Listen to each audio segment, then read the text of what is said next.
കഴിഞ്ഞ മഴക്കാലത്തിന് മുമ്പുള്ള സമയം. വണ്ടിയുടെ ടയർ കുറച്ച് തേഞ്ഞിട്ടുണ്ടോന്ന് എനിക്കൊരു സംശയം.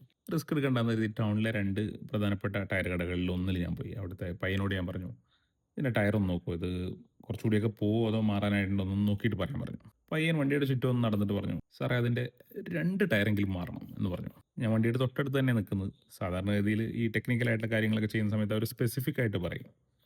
ഫ്രണ്ടിലെ 2 ടയർ അല്ലെങ്കിൽ ബാക്കിലെ 2 ടയർ അല്ലെങ്കിൽ വിരൽ ചൂണ്ടിയിട്ട് പറയും, "ഈ 2 ടയർ ഇങ്ങനെ തേഞ്ഞിട്ടുണ്ട്. അത് മാറണം" എന്ന് പറയും. അപ്പോൾ അങ്ങനെ പറയാതെ വളരെ വേഗായിട്ട് പറഞ്ഞതുകൊണ്ട് എനിക്ക് കൺഫ്യൂഷൻ അടിച്ചു. പുള്ളി വേറെന്തോ ഒരു പ്രഷറിൽ നിന്നാ സംസാരിക്കുന്നത് എനിക്ക് മനസ്സിലായി. ചിലപ്പോൾ മുതലാളി പറഞ്ഞിട്ടുണ്ടാവും, "ആര് വന്നാലും 2 ടയറങ്ങ് മാറിയേക്ക്" എന്ന് പറഞ്ഞിട്ടുണ്ടാവും. അതാണ് ഈ മൈൻഡ്ലെസ് ആയിട്ടുള്ള ടാർഗറ്റിന്റെ ഒരു പ്രശ്നം. അത് കസ്റ്റമേഴ്സിന് വേഗം സെൻസ് ചെയ്യും. ഞാൻ അവിടുന്ന് ടയർ മാറിയില്ല.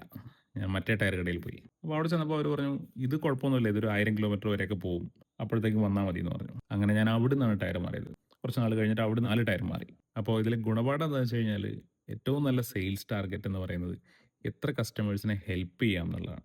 100 കസ്റ്റമേഴ്സിനെ, 1000 കസ്റ്റമേഴ്സിനെ അവരെ ഹെൽപ്പ് ചെയ്യാൻ പറ്റുന്ന രൂപത്തിലുള്ള ഒരു ഇടപാട് നടത്തുക എന്നുള്ളതാണ്. ആ രീതിയിൽ ആളുകളെ പറഞ്ഞു വിട്ട് പോലും ആളുകളെ ഹെൽപ്പ് ചെയ്യണമെന്നുണ്ടെങ്കിൽ അതിനൊരു ലെവറേജ് വേണം. ആളുകൾ ക്യൂ നിൽക്കുകയാണെങ്കിലാണ് അങ്ങനെ ചെയ്യാൻ പറ്റുക. ഇപ്പോൾ ഈ രണ്ടാമത്തെ ടയർ കടയിൽ വണ്ടികൾ ക്യൂ നിൽക്കുന്നുണ്ട്. ഇപ്പം ഞാൻ അവിടുന്ന് വണ്ടി മാറ്റിയിട്ടാൽ അടുത്ത വണ്ടിയുടെ ടയർ ചിലപ്പോൾ ശരിക്കും മാറ്റാനുള്ളതായിരിക്കും. അപ്പോൾ അവർക്ക് അതുകൊണ്ട് വിഷയമുള്ള കാര്യമില്ല. പക്ഷെ ആ ഒരു പോയിന്റിലേക്ക് എത്തുക ഈ ഗുഡ് വില്ല് ബിൽഡ് ചെയ്താലാണ്.